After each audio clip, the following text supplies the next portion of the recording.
Okay po, saktong 11. Upo na po tayong lahat. Kung saan nyo man po kayo komportabling matuto na maupo. Ingat lang po sa mga kape na nasa mesa. Baka po kayo ay matapunan. Bagong kulo po yan. Kasing init po ng ulo ni Tatay Joseph yan. So maupo na po kayo. Sige po. Ready na po kayo?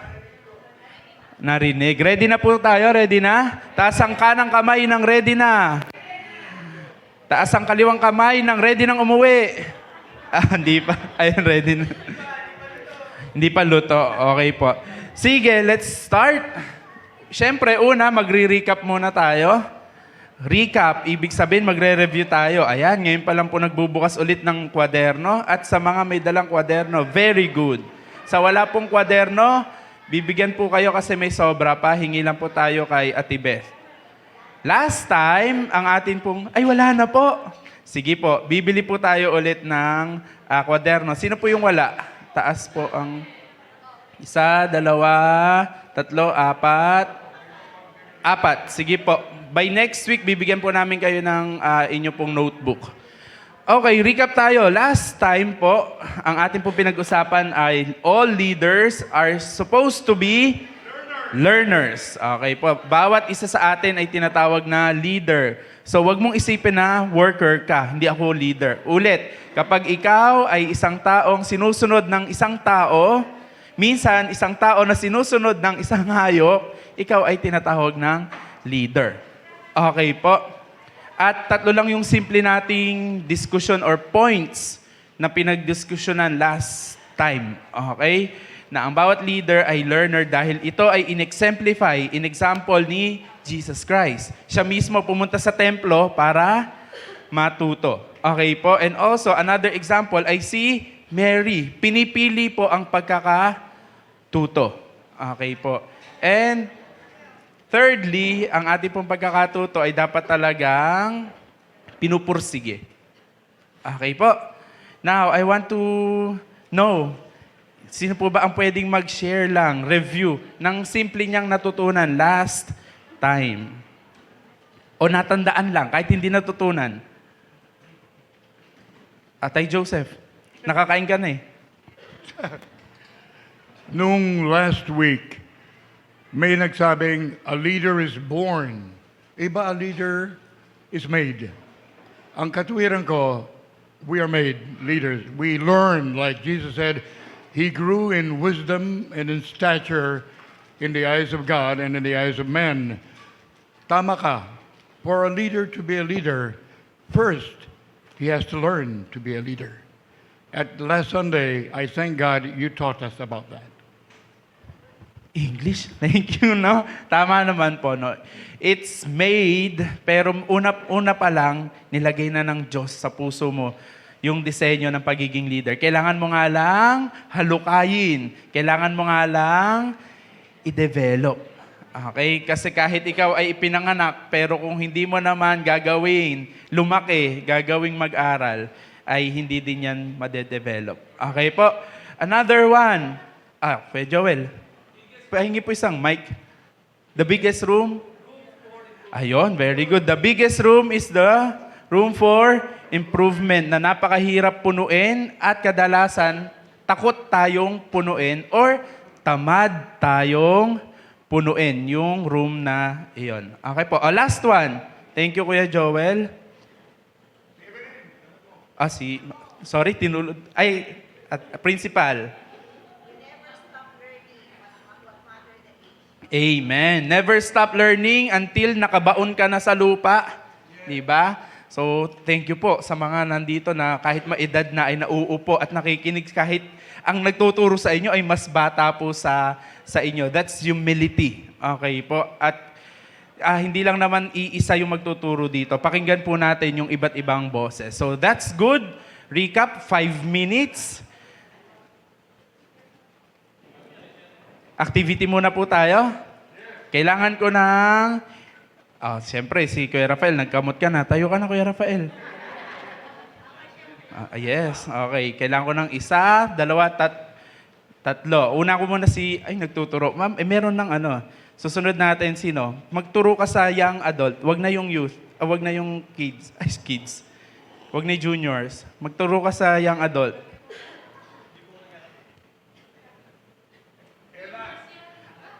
Juniors yan eh. Mukha lang yung young adult. Sige, ikaw muna. Mag-activity po muna tayo. Next slide, activity. Madali lang to.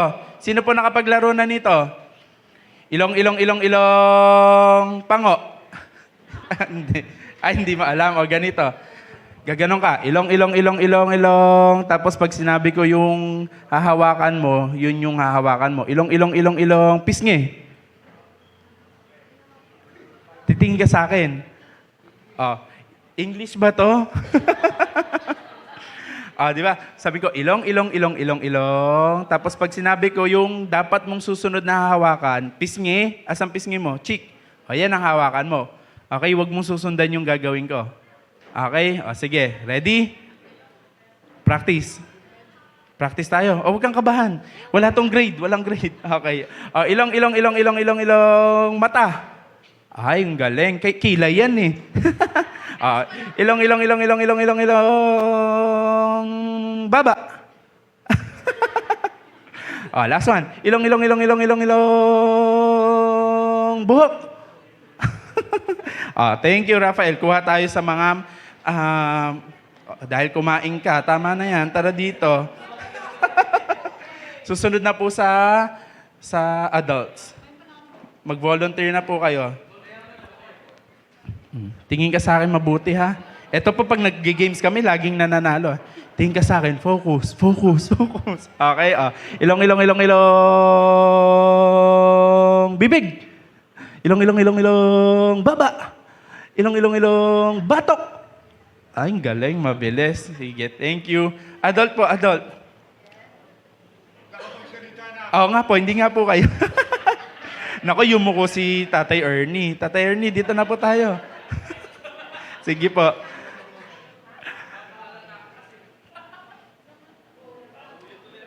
Huli, no? Mabilis lang. Tingin po kayo sa akin, ha? Okay. Tapos, ang susundan nyo lang po yung sasabihin kong itatouch nyo. Okay? Ilong. Noo. Ilong. Bibig. Ay, galing. Ilong. Tenga. Ay, very good. Sige po, upo na po tayo. Let's all pray. Aming Diyos, aming Ama, salamat po sa muling pagkakataon na kami po ay mag-aaral ng iyong salita. Dalangin po namin kasiyahan, amin pong maramdaman. Dahil kung may kasiyahan, mas madali po yung katuruan. Mas madali po namin itong maintindihan. At Lord, we pray, hindi lang yung kaisipan namin yung mapuno, maging yung aming kalooban. And we pray, God, ano man yung aming muling matututunan sa umagang ito, maging karagdagan ito for your glory. Maipamuhay namin ito. Sa pangalan ni Jesus, amen and amen. So, ilong. Ang ating pong topic for today, later you would know kung ano ba ang ano na yung kasunod natin. Una natin ay letter L. Every leader is a learner. Ano pong kasunod na letter sa leader? Letter E. Yun po yung ating susunod na topic for today. Next slide po natin. Ano po nakikita ninyo? Isang bata at isang tatay. Sure po kayo, tatay yan? Di ba? Minsan na ano natin. So tama naman. Tatay at ang anak. Sabi nga ng kasabihan, like father, like son. Ito naman po, kasunod. Ayan, di ba? Naku, kaya ingat-ingat tayo lalo mga nanay, no? Nakaka-relate po ba kayo dyan? Pag nakikita kayo ng anak nyong babae, di ba? Ginagawa yung lipstick. Sabi din, like mother, like daughter. Okay? Unang tanong, may mic na po ba tayo? Mic. Pahiram po ng mic. Dahil may akong tanong. Unang tanong, okay lang bang manggaya?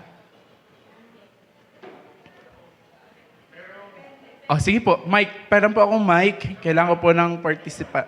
May isang popular na libro, one of the bestsellers sa Hello. Christian community, The Imitation of Christ. The Imitation of Christ. So ano pong sagot ninyo, Tay Joseph? Okay lang po ba? Opo. Opo, okay lang daw manggaya. Kahit ba ang gagayahin ko ay isang drug addict? The imitation of Christ. So, ang lalim agad, no? Sabi po dito, depende daw. Paano pong depende? Para po sa akin, depende. Kasi depende dun sa taong gagayahin mo o sa mag-i-encourage sa'yo. Kung makakabuti, magandang ano yon, maganda pong huwaran. Pero kung ikasasama naman, dapat hindi natin gayahin yun. Dapat nga turuan natin sila para maituwid nila yung ano. Okay. Meron pa po bang ibang sagot? Okay lang bang manggaya? O, Christian. Okay lang bang manggaya? For me po, opo, okay lang manggaya. Kasi, like dun sa sinabi ni Apostol Paul kay Timothy, imitate me as I imitate Christ. So, yun yung importante na makita natin na okay lang mang-imitate, basta ang ini-imitate natin or ginagaya natin is yung Christ likeness. Likeness, yung kagaya na nga sinabi ni Tatay Joseph. Okay. Parang nabasa mo na yung notes ko, ha? Meron pa po ba? Okay lang bang manggaya? Okay lang, sabi ni Tay Ernie. Okay lang? Now, ang tanong doon, kaninong responsibilidad yung panggagaya? Okay? O, next na tanong, okay lang bang magaya? Yan ang kasunod na tanong. Kanina, okay lang bang manggaya? Ngayon ang tanong, kasunod, okay lang bang magaya? Okay lang? Kuya Rodwin, bakit daw po? Susubukan ko pong kabisadoy ng mga pangalan ninyo. Kung nagbibigay ka ng magandang halimbawa, dapat gayahin ka. Dapat gayahin ka. Oo. Okay. So may dapat gayahin. Okay lang bang magaya? Thank you, Kuya Rodwin. Oh, Al Robert, bago ka mamapak ng Milo. Yes po. Yes, okay lang magaya. Kasi po, sa pagiging leader po is, kailangan po nila ano po. Ano yung sinabi ko nga pala kanina, pre? Basta yun po, yung pagiging leader po, para po, gagayahin po nila yung kung paano ka po mag-lead sa ibang tao po. Po, ganun din po Gayahin yan. na lang. Okay. So 2 questions, 2 tanong, di ba? Pag pinag-isipan mo, okay nga lang bang manggaya? Kahit ba maganda yung gagayahin ko, to the point na nawawala na yung pagkatao mo, maganda ginagaya mo, ha? Maganda yung ginagaya mo. Pero to the point nawawala yung pagkatao mo, okay lang ba? Pag-isipan natin. Okay? Kaya po kayo may notebook. Now, okay lang din bang magaya ka? Hindi ka naman perfect. Hindi naman ako perfect. Okay ka lang bang magaya? Okay lang. Sabi ni Tatay Vance. Okay lang. Later we'll know. Actually, kayo na ako na nagtuturo din, we'll see ano nga ba ang dapat. Pero ito ang sure. Tama si Al Robert. Lahat po, especially kung leader ka, maraming matang nakatingin sa'yo. Kahit nga hindi ka leader Di ba? Pero especially leader ka, maraming matang nakatingin sa'yo. Sure ako doon. Kung tatay ka, ako ilang mata nakatingin sa akin? 4. Dahil 2 yung anak ko. 4 na mata ang nakatingin sa akin. Sa trabaho, ilang mata ang nakatingin sa akin? Di ba? Ang dami. By the way, kung nagre-record po kayo, may recorded naman po si Kuya Bernard. Okay lang po yun, Sister Rose. Baka lang po ma-discover kasi tayo, nakakontrata po kasi ko sa ibang channel. Sorry po. Okay. So, yung last time po, naka-record. Pero gusto ko pa rin mag-makeup class dun sa mga naka-absent. At kung gusto nyo mag-makeup class. Okay po. Now, hindi nyo po maiwasang maraming nakatinging mata sa inyo. Lalo kung tinuturing mo nga yung sarili mong leader ka. Okay? Paano ka magsalita? Paano ka manamit? Paano ka makisalamuha? Paano ka maupo? Alam nyo, kahit paano kayo maupo, lahat, kahit simpleng detalye, nakikita. At lalong higit kung ang gagaya sa'yo ay bata. Now, in spiritual life, anong bata? Yung bagong punta dyan, batang Kristiyano. Pag nakita, ay, late din naman pala sila. Late na rin din ako. Kanina pinipilit ko, sabi ko, ito yung lesson, kailangan ko hindi ma-late. Wala po talaga. Ang hirap po pala talaga kapag, alam mo yan, Ella, alam mo, ang hirap po pala talaga kapag meron kayong maliit na bata, kahit anong pagpupumilit ninyo. Anyway, it's not justified. Hindi siya justification. But, yes. Yes. Acronym po. Ay, di po. Mamaya pa po yung E. Wala pa po. Yes, kalma lang tayo. Yes, kalmahan lang natin. Kakalmahan lang natin. Okay? Ay, po. Intro lang to pero yes, papunta naman po tayo doon. So maraming nakatingin sa atin, mahirap talaga na leader ka, lalo pag papasok dyan, batang Kristiyano. Tapos makikita ka, papasok ka, maaga ka naman pumunta pero maupo ka sa likod. I'm giving you practical sample ng mga sinasabi ko ha. Lalo kung leader ka. Or dito ka na matagal sa church na to. Ano ba, tama, pag maagang pupunta, saan ka maupo? Sa harapan. Para yung late maupo, ay late darating, sa likod. Yun po yung tama.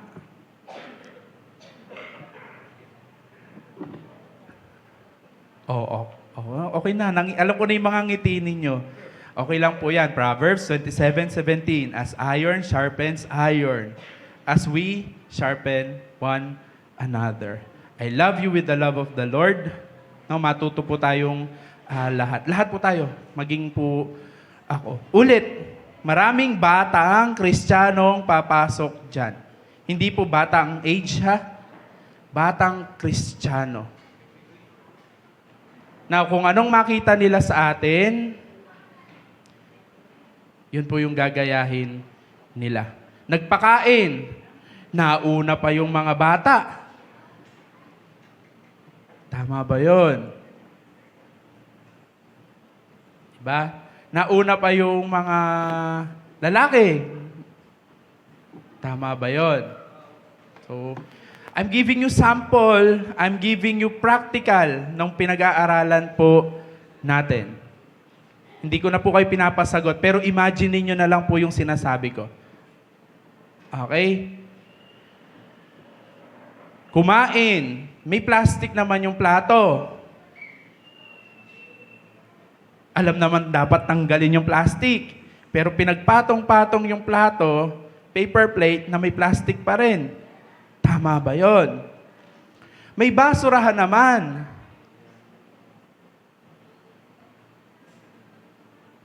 Ang dami. Parang may butik eh. Now, kaya po tayo nag-aaral para po maayos natin yung church natin. Okay po? Because that's our second topic this morning. Pero may isa pa akong tanong. Anong gusto mong maging? Karaniwan nating tanong. Lalo sa mga bata, anong gusto mong maging? Kuya Rafael, ikaw ba, anong gusto mong maging? Hindi mo pa alam. Ang dami na nakasulsol sa'yo. Anong gusto mong maging? Ewan ko lang. Ano? Wala. Anong pangalan mo? Jiro. Anong gusto mong maging? Pastor. Pastor. Wow, grabe ha. Pastor. Lord, pakalinawin mong kaisipan ng batang ito. What do you want to be? What? What do you want to be when you grow up? 3. Artist, ninja, and Artist, ninja, and gymnast. Ay, ang galing. Matutupad yung pangalawa. Magiging ninja ka. Eto, kinakabahan na siya. Anong gusto mong maging? Anong pangalan mo? Josephine po. Josephine. Architect. Architect. Okay. Napakaganda, no? Pero sabi nga, bihira. Pero nagulat ako sa sagot ni Jiro. No? Pero bihira daw tayo. Sasabihin natin, gusto kong maging kamukha ni Kristo. Di ba? Wala pong, bihira ang sasagot, no? Siyempre. Masyadong malalim yun. Pero, sige buloy, no? Bihira mo sasabihin, I want to be Christ like.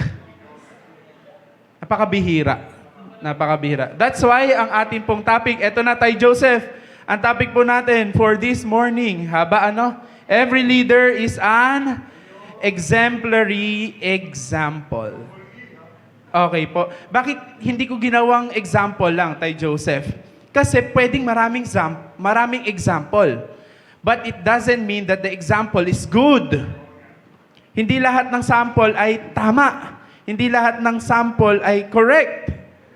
Kaya po nilagyan ko yan ng exemplary example. Ano po ba sabihin ng exemplary? Ibig sabihin nun ay excellent.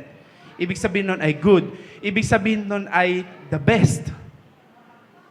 So binigay na sa atin yung verse ni Christian. Sabi po dyan, no? Thank you Christian. 1 Corinthians 11:1, madali naman tandaan. 11:1, tayaan nyo na rin po sa weteng. 11:1. Natawa kayo? Baka mamaya tayaan nyo nga ano. Joke lang po. Ano sabi dyan?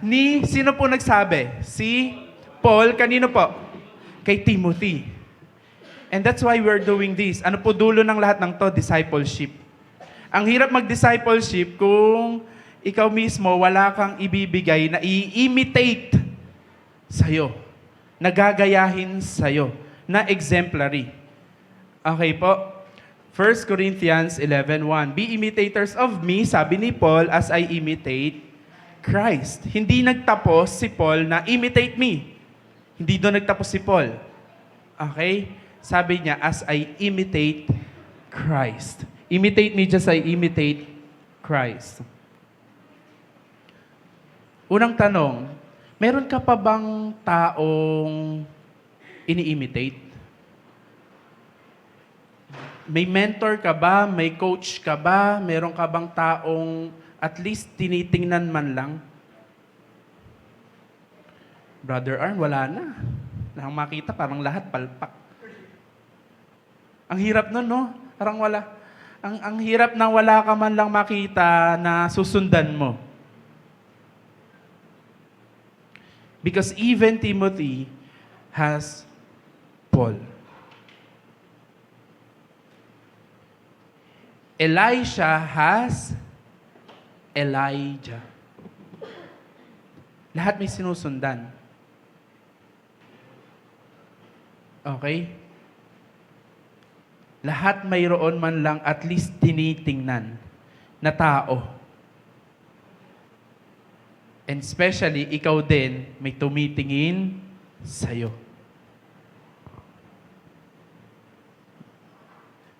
Actually, may extreme tong tinuturo ko. Baka mamaya kasi, later, baka kasi sabihin ay, naku, parang hindi para dyan yan ah. Next, may verse. Kung makikita niyo po yung verse dyan, sabi dyan, I am reminded of your faith na pinigay sa'yo ng iyong nanay na si Eunice, na nakuha din niya sa kanyang nanay na si Lois, okay? Na alam kong nasa sa'yo din. Okay?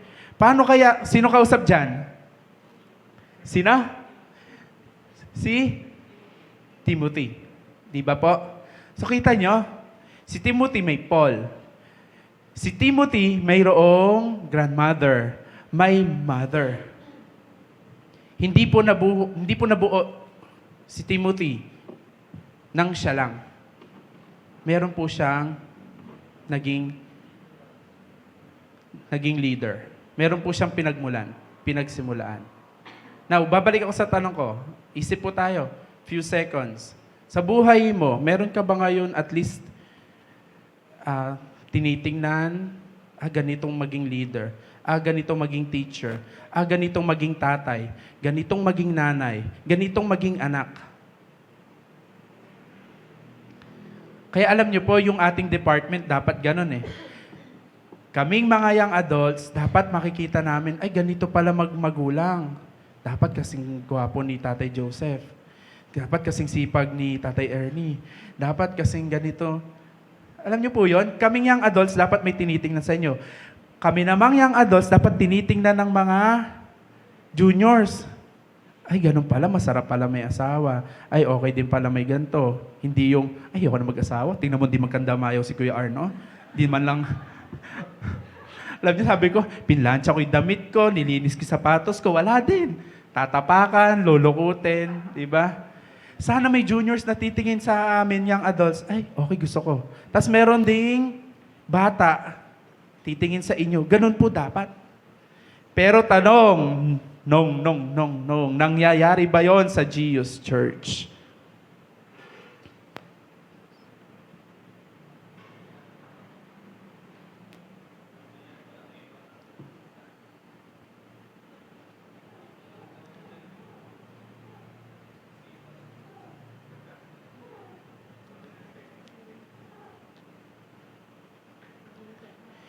Meron ka kayang, next slide, meron ka kayang itinuturing na Lodi?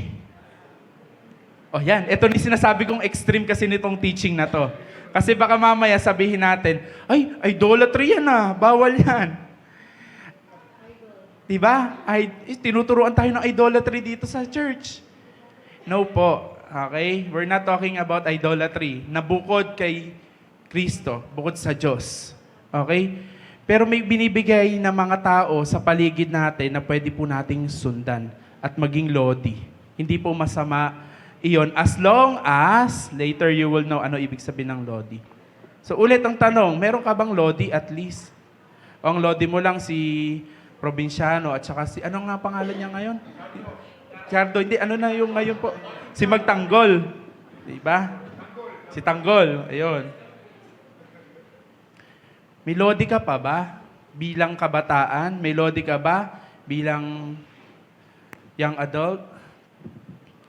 You have different roles. Magkakaiba po tayo ng role. Pero dyan sa role na pinoportray mo, may lodi ka ba? Remember, Timothy has hindi lang isa.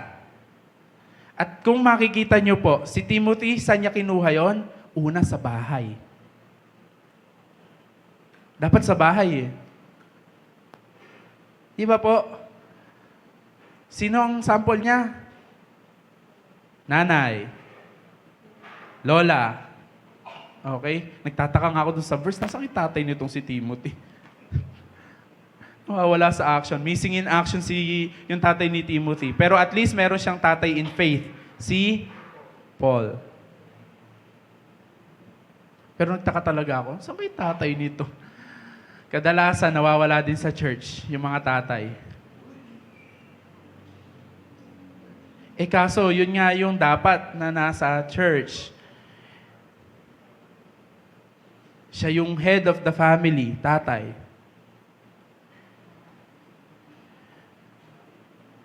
So, nakaisip na po ba kayo? Pwede niyo po bang isulat? Meron ka bang sinusundan? Meron ka bang lodi? Yan ba yung boss mo sa trabaho? Di ba instrumentalist? May sinusundan ka. Meron kang gustong gayahin. Diba? Minsan nga, pag kumakanta ka, meron kang gustong gayahing style ng pagkanta. Kahit hindi naman bagay sa'yo.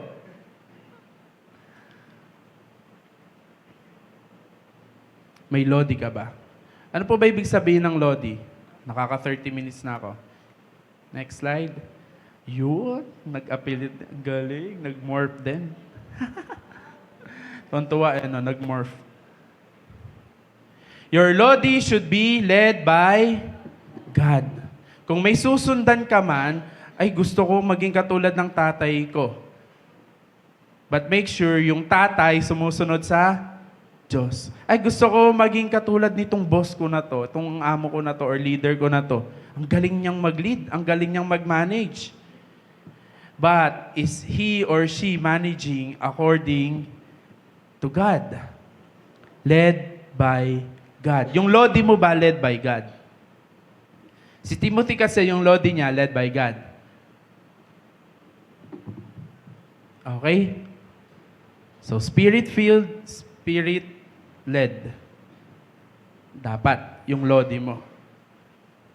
Now, hindi lahat ng led by God obedient. Alam mo yun? Yung, ay tara, ano kita? Uunahan kita. Sundan mo ako. Hindi naman sinabing ililid kita. Pero hindi lahat ng sinasabing ililid kita sumusunod. Tama ba? O tara, lakad tayo, sundan mo ako. Sabi ni God. Pero unless na yung lodi mo obedient to the calling na binigay niya sa kanya, dapat yun yung maging lodi mo. Pero kapag yung lodi mo hindi obedient in the leading of God, teka lang, tanong-tanong muna. Okay? At hindi din lahat ng sumusunod nagpapatuloy. Kaya po yan sunod-sunod eh. Hindi lahat ng sumusunod, pwedeng sumunod. Step 1, okay, okay pa, madali pa. Step 2, okay, kaya-kaya ka pa. Naku, ang hirap na nitong step 3. Step backward na nga lang ako ulit. Hindi lahat ng obedient dedicated. Yung lodi mo ba dedicated? Kasi kung dedicated yan, magiging inspirational yan. Kasi tatapusin niya kung ano yung sinimulan niya until the end. So nakuha niyo po yung magkakadugtong na ibig sabihin ng lodi? Ang ending, dapat ikaw at ako, ang ending mo, dapat inspirational ka. May nai-inspire pa kaya sa akin? Tanong natin sarili, may nai-inspire kaya sa akin? Kasi kung may nai-inspire sa'yo, gagayahin ka. Sure ako doon. May nai-inspire pa ba sa akin? Tanungin ang sarili. Ang mga anak, kaya mas madala sa barkada kasi baka walang nakukuhang inspiration sa bahay. Maraming umaalis ng church kasi baka walang nakukuhang inspirasyon sa church. Ibang inspirasyon, mga kabataan na. Ayan na naman tayo, baka anong inspirasyon ang makuha nyo. Pero pwede din, at least sa church na makukuha yung inspirasyon nyo. Diba? Kami, sa church namin ako yung inspirasyon namin eh. Diba? Kaya nauubos yun. Diba? Kinilig naman si Noemi. But that's a real question. You're a leader. Inspirasyon ka ba? O distraction ka? Or expiration ka? Or, alam mo yon? May gusto bang sumunod sa yapak mo? May gusto bang maging ikaw?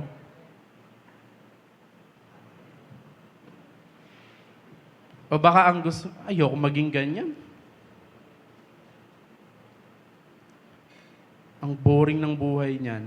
Ayoko maging Kristiyano. Kita mo yung Kristiyano na yan, ang hirap. Ayoko maging Kristiyano. Tingnan mo yung Kristiyano na yan, no? Di mo lang mangit, eh. Are we an inspiration?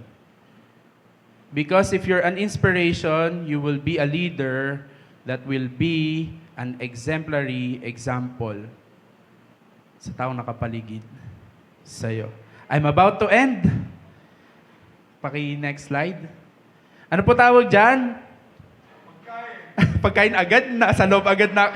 Eto, far-sighted si Tay Joseph, no? Seeing the unseen. Grabe. Ano po nasa loob na pagkain? Ay, grabe. Kahit maraming may rayuma na, no? Munggo talaga. Grabe faith ni Tay Joseph, no? O, para ito, may matutunan po tayo kahit isa. Sa English po, sa Tagalog ang tawag dyan? Kaldero. Sa English po, ang tawag dyan ay cauldron. O, diba?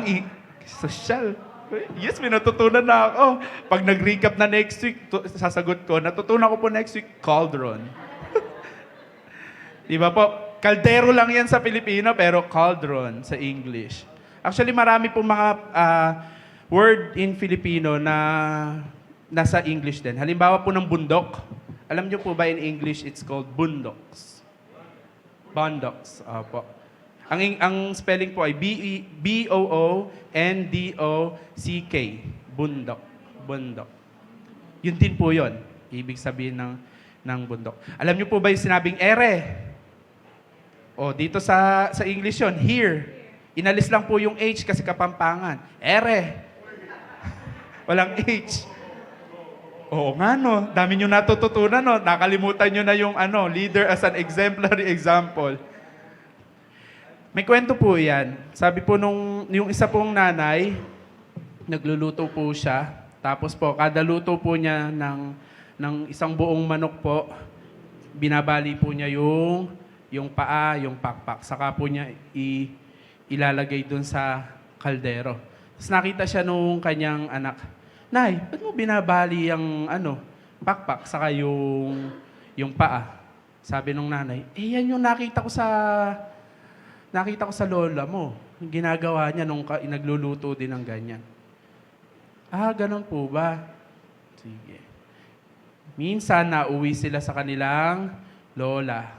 Okay? Naitanong nung nanay nung bata, sa kanyang nanay, yung lola, naitanong, Nay, maitanong ko lang, bakit mo nga ba naalala ko, tinanong kasi ako ng anak ko, ba't mo nga ba binabali yung paa, saka yung pakpak nung manok pag nagluluto ka? Binabali ko yung kasi maliit yung kaldero natin. Kaya kailangan magkasya siya. So, babaliin ko. Ganun ba? Now, what's the lesson of the story? We are imitating sometimes things na hindi natin alam kung ano yung reason behind. No? Ang laki-laki pala nung kaldero nila, ginagaya niya, kaya lang pala ginagawa nung nanay niya kasi maliit yung kaldero nila. Sila malaki na yung kaldero, hindi na kailangang baliin yung pakpak at saka yung hita. Again, the lesson is, sometimes, we're learning things or we are imitating things na hindi naman dapat ginagawa unless alam mo kung ano yung logic, alam mo kung ano yung dahilan sa likod nung ginagaya mo. Ginaya mo yung hairstyle niya. Hindi naman bagay sa'yo. Tas pag tinanong mo, ba't po ba ganyan hairstyle? Kasi may poknat ako dito kaya tinatakpan ko. Ganun po ba? Sometimes we imitate, doon tayo naliligwak. Ini-imitate natin yung mga bagay na hindi naman para sa'yo or hindi pa para sa'yo. Hindi pa. Lalo yung mga bata. Diba? Kung hindi pa para sa'yo, huwag mo munang i-imitate. Okay? So baka cauldron lang ang matandaan natin, no? Cauldron. Sabi ng 3 John 11, syempre wala po siyang, dahil nag-iisa lang po siyang chapter. Dear friend, do not imitate what is evil, but what is good. So ang sagot dun sa tanong natin, okay lang bang manggaya? Okay lang. Basta ang sinabi ng verse, know what is good. At gayahin what is good. Sometimes, yun nga lang ang problema. Kung alin yung mali, yung problema, yun ang ginagawa. Kung ano yung mali, yun ang ginagaya. Nakita, tumawid. Uy, pwede palang tumawid dito sa SM. Tumawid. Patay. Sinundan. Ginaya yung mali. Here's the lesson, mga kapatid. Huwag mong ibabase ang pagsunod mo sa pagsunod ng iba. Ulitin ko. Huwag mong ibabase ang pagsunod mo sa pagsunod ng iba. Late siya, magpapaka-late ka na rin. Naupo siya sa likuran, naupo ka na rin sa likuran. Hindi siya nagtapon ng kalat, hindi ka na rin nagtapon ng kalat. Tumawid siya sa maling tawiran, tumawid ka na rin sa maling tawiran. Huwag mong ibabase ang pagsunod mo sa pagsunod ng iba. Bakit? Kasi yung consequence nung hindi niya pagsunod, aanihin mo din. Pero kung sumunod ka, okay, sa dapat mong sundin, yung consequence ng pagsunod mo, aanihin mo din. Okay po, sabi nung 3 John, Dear friend, do not imitate what is evil, but what is good. Anyone who does what is good is from God. Diba? So kung gusto nating sabihin na tayo ay galing sa Diyos, let your light shine before men now, so that they may see your good deeds and praise your Father in heaven. Kanta po yun, di ko lang makanta. Diba? Anyone who does what is evil has not seen God. Napakalinaw po. Marami po sa atin, nalilito pa rin sa mabuti at sa masama. Dapat po, ito natutunan ko kay Nestor, dapat sana tayo nalilito. Dapat ang kinalilituhan na po natin, yung mabuti, mas mabuti, pinaka mabuti. Mabuti bang pumunta ng church ng on time? Yes. Pero mas mabuti bang pumunta ng church ng ahead of time? Yes. Pinakamabuti ba yung 30 minutes ka sa church at nakapag-ayos ka pa ng upuan? Yes. Dapat hindi na po nalilito kung ano ang gagawin. Mabuti o masama. Hindi na po kinalilituhan yon. Masama ay masama. Ang dapat nalilito na lang, mabuti, mas mabuti, pinaka mabuti. Last two slides, 11:41.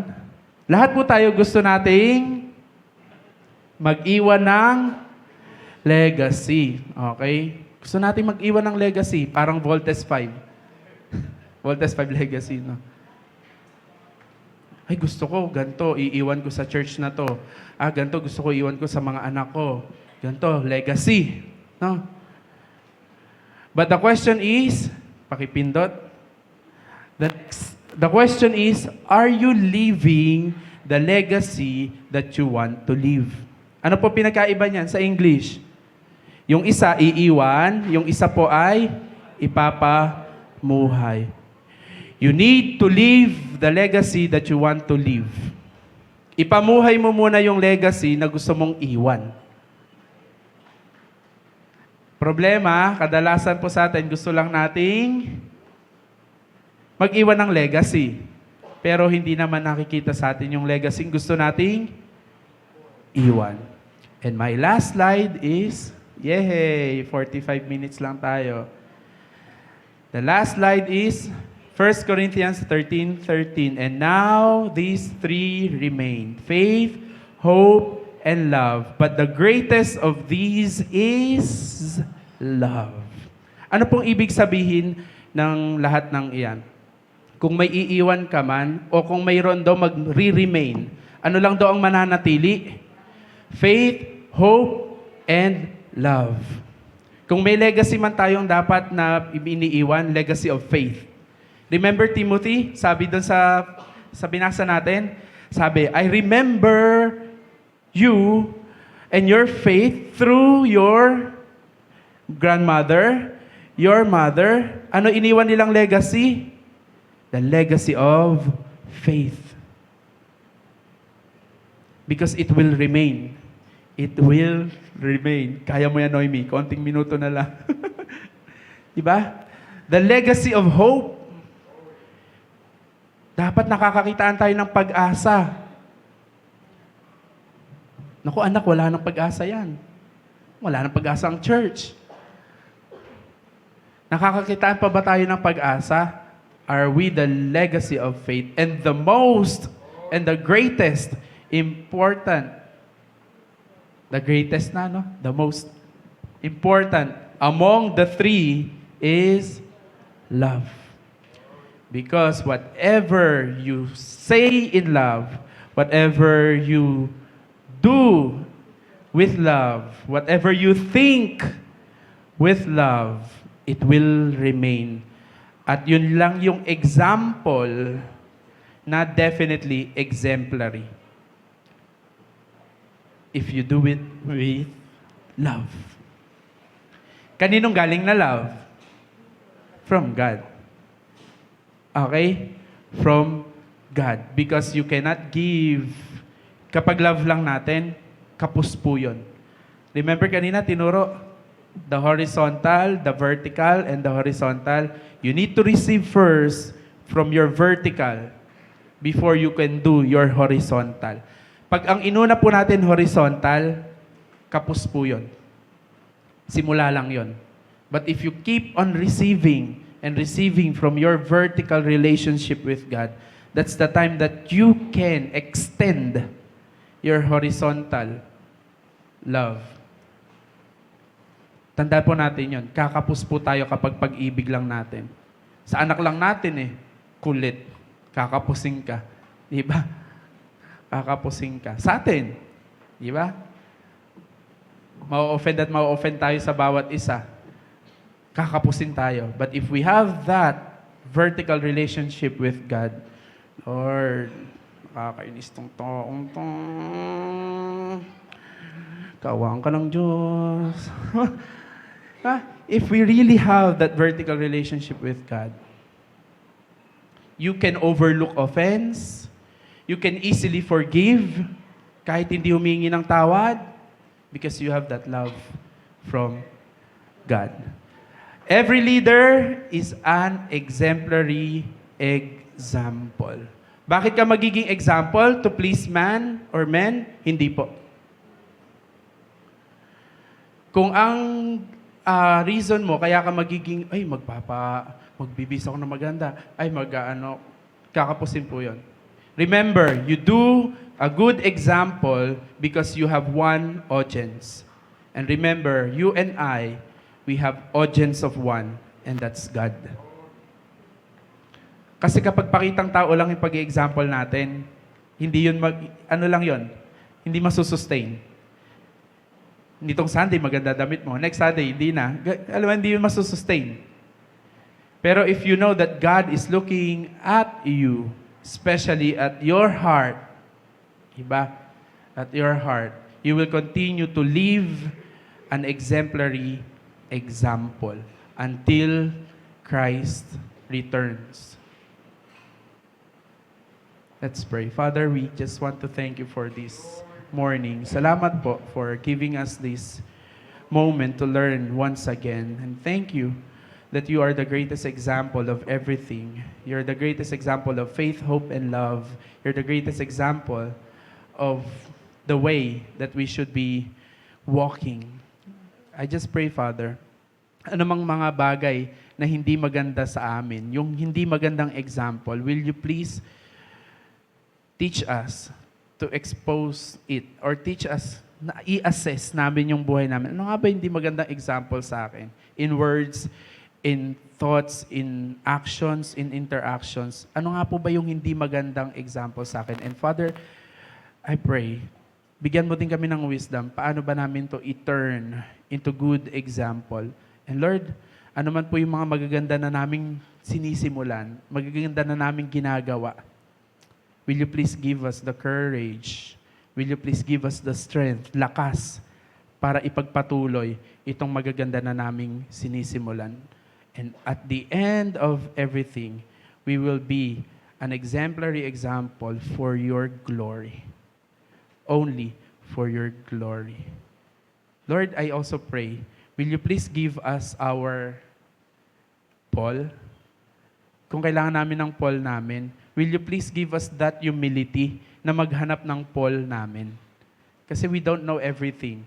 Di rin namin alam lahat, kaya lahat. So I pray to all of us right now, will you please give each one of us a Paul? And also, I pray, God, give us a Timothy that we can just share what's good in us, and that goodness is because we receive your goodness. Will you please give us also a Timothy that we can share what you are doing in our lives? And lastly, Father, I pray, will you please create in us a Paul? Gawin mo din kaming Paul eventually. Though it's not easy, hindi madaling maging Paul, but thank you, Father, kahit ikaw hindi ka nagmamadali. From glory to glory, it's day by day, unti-unti, araw-araw, 1 inch at a time, 1 step at a time, Father. And I pray, all of us will enjoy that journey, yung paglalakbay kasama mo, until we are like you. Because when we journey with you, kung sino yung madalas namin kasama, nagiging kamukha namin. So Father, I pray, we want to journey with you. Gusto naming maglakbay kasama ka hanggang sa maging kamukha ka namin. Keep us safe as we go home. In Jesus' name we pray. Amen, amen. Hindi isang oras, 50 minutes lang po. God bless you all. I hope that you learn something, kahit po yung cauldron lang. Ingat po tayo. Sana din po nabusog po kayong lahat. Ay, hindi masyado, sorry po. Pero pag natapos, sa graduation po, we have our lunch. Palinis na lang po ng ating table. Pasalansan po ng ating upuan.